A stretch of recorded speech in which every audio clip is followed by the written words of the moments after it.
오늘 말씀은 주의 말씀은 내 발에 등이요 내 길에 빛이니다라는 제목을 가지고 함께 말씀을 나누려고 합니다. 우리가 너무 좋아하는 말씀이고 또 너무도 많이 들었던 말씀이기도 합니다. 여러분, 이 말씀이 오늘 우리에게 어떤 의미로 다가오는지를 한번 잘 점검할 수 있는 좋은 시간이 되었으면 좋겠습니다. 여러분, 혹시 수포자라는 말을 들어보셨습니까? 수학을 포기한 사람이라는 뜻이 수포자랍니다. 학창시절에 가장 어려운 과목 꼽으라고 하면 아마 단연 1등이 수학일 겁니다. 한국 중고등학생들 중에도요, 수학을 포기한 학생의 비율이 50%에 이른다라는 설문조사 결과도 있다고 합니다. 왜 수포자가 이렇게 많은 것일까? 제가 좀 찾아보니까 여기에 대해서 분석하는 기사와 글들이 꽤 많아서 지금 유심히 좀 보았습니다. 근데 거의 대부분 뭐 때문에 이런 수포자가 증가하는 거냐? 교육의 방법이 문제라는 그런 지적이 굉장히 많았습니다. 그 교육의 방법이 뭐가 문제냐? 이것도 지적하는 굉장히 많은 것들이 등장하는데, 심지어는 여러분, 지식의 저주라는 심리학 용어도 있다고 하더라고요. 지식의 저주. 그게 뭐냐 봤더니, 가르치는 사람이요, 자신이 이미 과거에 능숙하게 익힌 기술을 설명하면서 처음 배우는 사람들이 더 짧은 시간에 수행할 것이라고 착각하는 현상을 지식의 저주라고 그렇게 부른답니다. 그런 것 같습니다. 사람은 여러분 누구나 내가 어떤 일에 능숙해질수록 초보들이 하는 걸 보면요, 답답합니다. 속이 터집니다. 근데 여러분 가만히 생각해보면 이게 비단 수학만의 문제가 아니라요, 우리의 신앙생활에 있어서도 그런 경우가 많겠구나 생각을 하게 되었습니다. 저는 목사입니다. 그것도 이제 1, 2년 하는 것도 아니라 정말 꽤 오래 했습니다, 이제. 그러다 보니까 이제는 성경을 읽는 것이 그렇게 어렵지가 않습니다. 아니, 오히려 저는 성경을 읽고 생각하는 것이 즐겁고 재밌습니다. 제가 산을 다니는 걸 좋아하는 게, 등산하는 것도 좋지만 등산을 하면서 생각할 수 있는 시간을 갖는다는 게 너무 좋아서 저 개인적으로는 요즘 말씀 묵상을 솔직히 산에 가서 많이 합니다. 그런데 이렇게 재미있는 성경이 우리 둘째 예진이한테는 성경 읽는 게 너무 어렵다고 합니다. 단어 자체가 어렵고 문장 자체가 어렵고, 그러니까 한국어 자체가 어려우니까 힘들겠죠. 무슨 말인지 이해하기가 힘들다고 합니다. 여러분, 그 말을 들을 때 제가 처음에 드는 생각, 여러분들 느끼시겠지만 저거 노력을 안 해서 그런다. 좀 노력하면, 여러분 요즘 읽기 쉬운 성경은 얼마나 많습니까? 예진이 책장에 가면 성경 번역본이 몇 권 꽂아 있습니다. 쉬운 성경부터 시작해서 영어 성경도 있고, 굉장히 그런 거 볼 때마다 또 우리 라떼라고 하는데요, 요즘은 라떼는 말이야. 그래서 저도 옛날 생각나죠. 저는 예전보다 훨씬 어린 나이에, 예전에는 요즘 쉬운 성경이 어디 있었습니까? 한자 들어가 있는 성경, 그거 세로로 돼 있는 성경, 그게 제가 처음 읽었던 성경이거든요. 그거 지금 생각해보면, 야, 내 때 저런 게 지금 요즘 애들이 읽을 만한 저런 쉬운 성경이 있었으면 나는 정말 쉽게 시작했을 텐데 라는 그런 생각을 하다 보면, 예진이가 그런 말 할 때마다요, 내가 좀 농담 삼아 자꾸 뭐라고 합니다. 야단 넣으시고 그러는데요. 하지만 여러분 좀 가만히 생각해 보면요, 저라고 어느 날 갑자기 성경이 재밌어지고 그 말씀이 나에게 깨우침을 주는 은혜의 말씀으로 다가왔을까요? 그렇진 않더라고요. 가만히 생각해 보니까 꽤 오랜 시간에 걸쳐서 그래도 비교적 많은 노력을 했었던 것 같습니다. 여러분, 우리 인생을 한번 잘 살펴보셔야 됩니다. 처음부터 쉽고 재밌는 것들, 여러분 그런 것들은요, 대부분 우리 인생에 안 좋은 것들입니다. 여러분, 술 마시고 화투 치고 노는 거 어디 가서 배워서 해보신 분 있으십니까? 그런 건요, 누가 안 가르쳐줘도 처음부터 그냥 재밌으니까 그냥 합니다. 하지만 우리 인생에 정말 좋은 것들 있잖아요. 꼭 필요한 것들. 이런 것들은 대부분 처음에는요, 재미가 없습니다. 재미없는 것 정도가 아니라 아주 힘듭니다. 우리가 깊은 물 속에서도 겁먹지 않고 자유롭게 노는 수준의 수영 실력을 갖기 위해서는요, 많은 노력과 훈련이 필요합니다. 여러분, 수학은 참 힘든 과목입니다. 하지만 그래도 여러분, 혼자 앉아가지고 이게 왜 이렇게 될까라고 고민하고 연구하면서 그게 갑자기 이해가 되고 또 안 풀렸던 문제가 풀려지면서 답이 찾아지면요, 나름 꽤 재밌는 과목이 수학입니다. 여러분, 그렇게 수학에 재미를 붙이다 보면 남들은 보기만 해도 머리가 아파진다고 하는 그 문제 앞에서도 나는요, 답을 찾아가는 그 과정을 재밌게 즐길 줄 아는 그런 실력 있는 사람이 됩니다. 가만히 보니까 하나님의 말씀도 수학이 아닐까라는 생각이 좀 들었습니다. 여러분, 기독교는 말씀의 종교라고 합니다. 우리가 믿는 신앙의 모든 기본과 기초는 다 말씀에서 나온다라고 합니다. 그래서 모든 교회들이, 모든 목사님들이 다 말씀이 중요하다고, 말씀이 중심이라고 얼마나 강조하는지 모릅니다.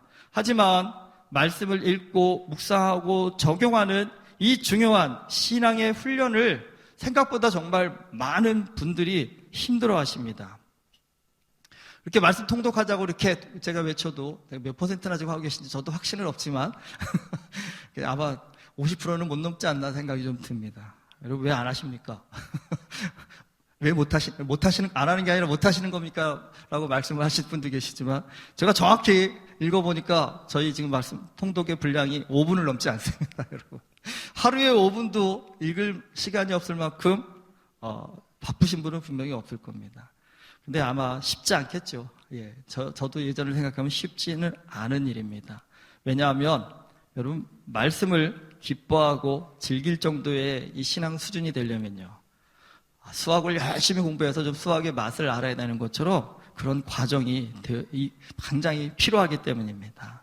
어쨌든 여러분 요번에 못했다고 해서 포기하지 마시고 기회가 되는 대로 또 이제 늦었다라고 생각하지 마시고 아까 말씀드렸듯이 이제 잠언 시작이시니까 이제라도 잠언의 말씀으로부터라도 시작할 수 있는 그런 좀 이렇게 용기, 도전의 마음을 오늘 좀 꼭 가질 수 있기를 정말 주님의 이름으로 축원합니다.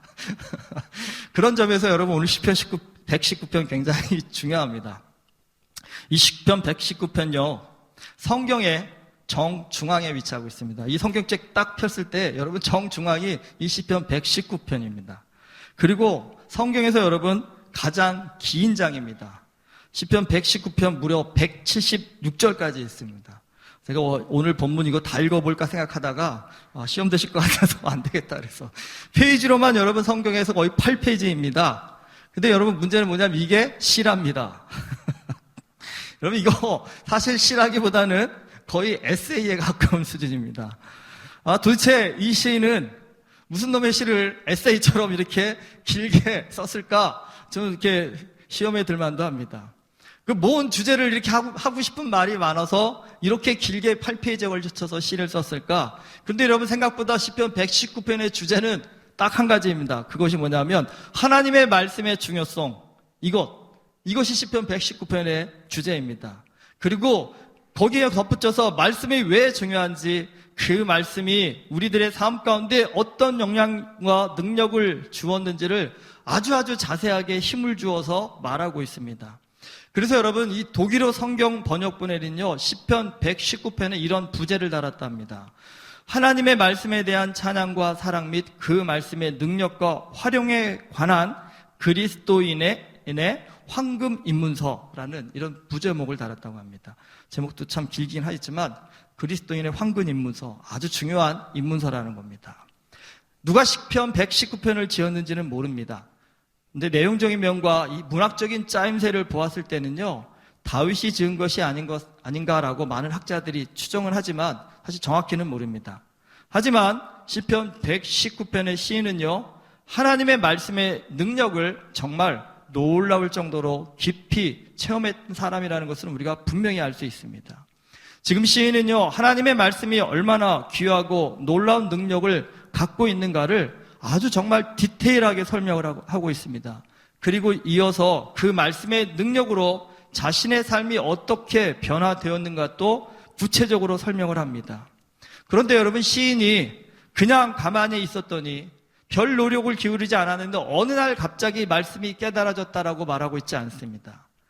이 시인도 엄청난 고난 가운데서도 하나님의 말씀을 붙잡고 혼신의 힘을 다하여 수고하고 노력한 결과 인생의 놀라운 진리와 비밀을 말씀을 통해 알게 되었다라고 그렇게 고백을 하고 있습니다. 71절과 72절에 보면 이렇게 고백합니다. 고난당한 것이 내게 유익이라 이로 말미암아 내가 주의 율례들을 배우게 되었나이다. 주의 입의 법이 내게는 천천 금은보다 좋으니이다. 고난 가운데서 하나님의 말씀을 깨닫고 알게 되었다는 겁니다. 그런데 여러분 그러고 나고 보니까 하나님의 말씀이요 천천 금은보다 좋아졌다는 겁니다. 그러니까 이제 이 시인은요 100만 분의 돌을 두고 누가 주고 네 성경하고 바꾸자라고 해도요 이 사람은 그 돈하고도 절대 성경을 바꾸지 않는 그런 가치관의 사람이 되었다라고 고백하고 있는 겁니다. 여러분은 공감이 되십니까? 저도 살짝 흔들릴 것 같긴 합니다. 누가 이 성경 100만 불에 사겠다 한다면 100만 불 주고 또 사면 되잖아요. 그렇죠? 근데 이 성경이 사실 저거 좀 굉장히 좀 정이 많이 붙어서 잘 못 내놓고 있습니다. 여러분 가만 보면 우리가 살고 있는 이 세상은요, 보기에 좋은 것들이 너무나 많습니다. 아담과 하와의 마음을 빼앗아간 선악과가 왜 그렇습니까? 먹음짓하고 보암짓하고 탐스러워서 우리의 마음을, 그들의 마음을 빼앗아간 것처럼 오늘 이 세상에도 가만히 돌아보면요, 먹음짓하고 보암짓하고 탐스러운 것들이 너무나 많습니다. 저 개인적으로도 어떤 부분에 내가 이렇게 좀 유혹을 잘 받나를 한번 살펴봤습니다. 근데 저는 개인적으로 옷이나 자동차 같은 것에 별로 관심이 없습니다. 여러분이 아무리 좋은 브랜드의 옷을 입고 오셔도 저는 그 브랜드를 모르기 때문에 그게 비싼 건지 좋은 건지 모릅니다. 그런데 또 아는 분들은 알더라고요. 딱 보면 어디 거 얼마짜리 딱 그렇게 나오시는 분들도 있다고 합니다. 그 안목은 대단합니다. 그 안목을 이 말씀의 안목이 된다 한다면 얼마나 좋을까 하는 저 나름의 바람도 있습니다. 또한 아무리 여러분이 좋은 비싼 차를 타고 오셔도 이건 거짓말이 아니라 저는 살면서 단 한 번 누가 좋은 차를 탄다고 해서 나도 저 차 한번 타보고 싶다라고 그런 마음이 정말 단 한 번도 든 적이 없었던 것 같습니다. 그렇다고 뭐 제가 좀 나는 이렇게 욕심 없이 살아있다 자랑하는 게 아니라 그럼 나는 살면서 뭐에 한번 욕심을 내봤을까 생각을 해봤는데, 살면서 제 눈에 보암직하고 먹음직하고 탐스럽게 보였던 적이 있더라고요. 그게 뭐냐면 집이었습니다. 집. 제가 대학생 시절에 그 전철역에서 내려서 학교까지를 한 20분 정도 걸어가야 했습니다. 근데 그 걸어가는 길이 주택가긴 한데 그 주택가가 굉장히 그 고급 주택이 있는 그런 주택가였습니다. 지나가다 보면 그 집들이 굉장히 큰 단독 주택들이었습니다. 제 어린 그 젊은 날이었죠. 그 눈에 보기에도 서울 시내에 저렇게 높은 담장에 마당을 가진 집이라는 것이 그 당시 뭐 생각으로도 엄청나게 비싼 집이라는 생각이 들었고, 이렇게 고개 들어보면 가는 어떤 집들은 그 마당에 골프 연습장도 만들어져 있는 것이 보였습니다. 그러니까 전 시골에서 태어나서 서울에서 그런 집들을 볼 때마다 나도 언젠가 저런 집에서 살 수 있을까? 이런 생각이 좀 불현듯 들더라고요. 살 수 있을까 하면서 또 한 생각은 그래, 공부를 좀 열심히 해서 나도 꼭 저런 집에서 살아서 성공했다는 소리를 좀 들어봐야겠다라는 그런 욕심을 20대 젊은 나이에 가졌었던 적이 이 말씀을 준비하다 보니까 생각이 나오더라고요. 근데 여러분, 사실 그 당시 제가 교회를 안 다닌 게 아닙니다. 그때도 교회를 빠지지 않고 잘 다니고 있었습니다. 하지만 하나님의 말씀보다는 솔직히 말씀드리면 제게는 서울 시내의 그 집들이 정말 더 커 보였습니다. 여러분, 그런 집들이 더 커 보이다 보니까 제 마음 가운데는요, 세상에서 좀 뭔가 성공을 이뤄보고 싶다라는 그런 욕심이 아주 가득한 그런 시기였습니다. 그런데 여러분, 욕심을 낸다고 그 욕심을 다 이룰 수 없다라는 걸 아는 데에는요, 다 그러시겠지만 그렇게 시간이 오래 걸리지는 않았습니다. 저도 제 인생에서 나름의 좌절과 어려움을 겪고 나니까, 그때는 왜 좌절과 어려움을 겪을수록 뭐가 문제냐면 그 집들이 나하고는 점점점 멀어져 가는 느낌이요. 내 인생에서 저 집을 과연 사볼 수 있을까라는 그런 가능성이 희박해지니까 비로소 뭐가 들어올까요? 하나님의 말씀이 들어오기 시작하더라고요. 세상 것이 의지가 안 되고 세상 것을 이룰 수 없다라는 어떤 순간이 다가오기 하니까 도대체 이 세상은 왜 이렇게 불공평한지, 왜 하나님은 나에게 기회를 주시지 않는지, 이런 억울함들 가운데 그래도 한번 말씀을 좀 보자라고 생각하다 보니까 말씀이 조금씩 눈에 들어오기 시작했습니다. 근데 여러분, 말씀이 들어오기 시작하니까 제 안에 일어난 큰 변화 중에 하나가, 저는 뭐 영적으로 막 신령한 체험을 받아서 뭐 신앙의 변화를 일으킨 그런 체험자는 아닙니다.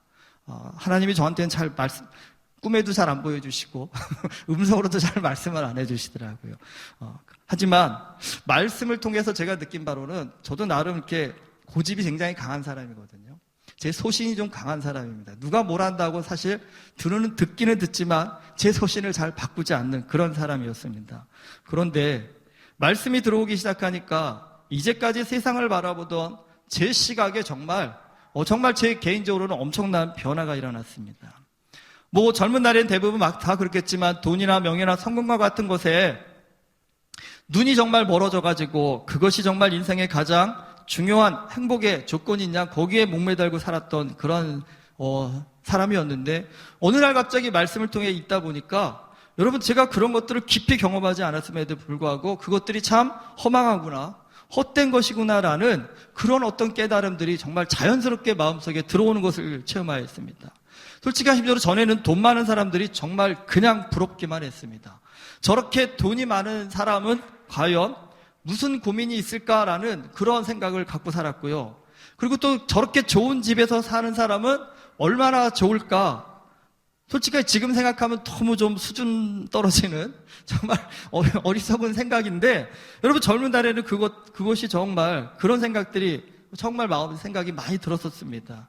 근데 여러분 하나님의 말씀이 깨달아지고 나니까요. 인생의 참된 진리가 무엇인가 이걸 좀 생각해 보게 됐고요. 그것을 생각하면 할수록 뭐냐면 겉만 보았던 제 눈이요. 속까지 볼 수 있는 안목이 조금씩 열리기 시작했습니다. 여러분 그 안목으로 세상을 보니까 인생을 바라보니까 이제까지는 정말 보지 못했던 것들이 좀 보이기 시작합니다. 그거 뭐냐면 부자도 걱정이 참 많구나는 것을 알게 되었습니다. 아무리 좋은 집에서 살아도 그 사람들도 인생에서 걱정이 다 있구나라는 것이 여러분 그것들이 보여지기 시작했고 들려지기 시작했고 깨달아지기 시작했다라는 겁니다.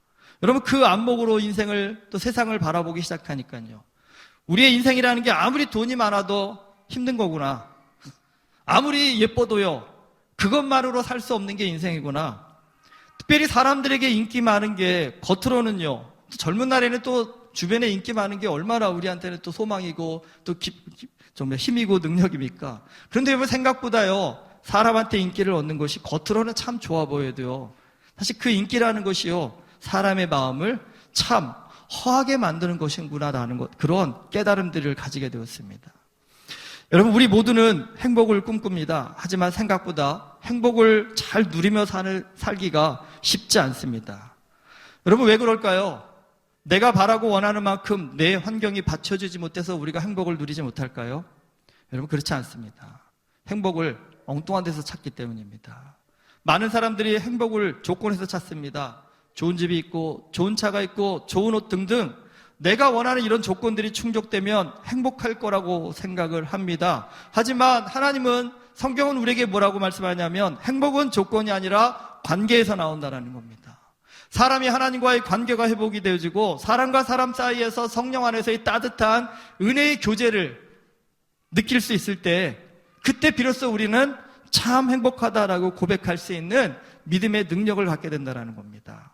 하지만 문제는요, 아무리 이렇게 행복은 조건이 아니라 관계에서 옵니다라고 말씀을 드려도 세상 욕심에 가득 찬 사람은 그게 귀에 들려오지 않을 겁니다. 욕심에 이끌려서 세상 가치만을 그냥 죽는 줄도 모르고 거기에만 끌려가고 매달리는 그런 어리석은 인생을 살 수밖에 없습니다. 근데 여러분, 이러한 우리의 어리석음을 깨쳐주고 깨달게 해주는 가장 강력한 무기, 그게 바로 말씀이라는 겁니다. 오늘 시편 119편의 시인은요, 하나님의 말씀 가운데 진리를 맛보아 알았다라고 고백합니다. 그것이 얼마나 놀랍고 간사한지 표현 하나하나에 묻어납니다, 여러분. 그러니까 너무 기니까 지루해서 생각하지 마시고요. 한 절 한 절씩 한번 좀 여러분 잘 살피면서 읽어보십시오. 정말 어떻게 이렇게 주옥 같은 이런 고백을 할 수 있을까 하는 그 구절들이 정말 많이 나옵니다. 제가 이 설교 시간에 다 말씀드리기가 어려울 정도입니다.